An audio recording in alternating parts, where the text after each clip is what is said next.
లాంటి ఆడపిల్ల నేను నన్ను చిన్న చూపు చూస్తే ఊరుకోను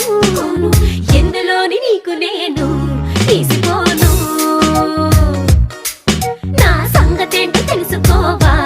పోను పోను అచ్చమైన పల్లె రాణి పిల్ల నేను పచ్చి పైరగాలి చీల్చి పెరిగినాను ఏరి కోరి గిల్లి కజ్జా పెట్టుకోను నిన్ను చూస్తే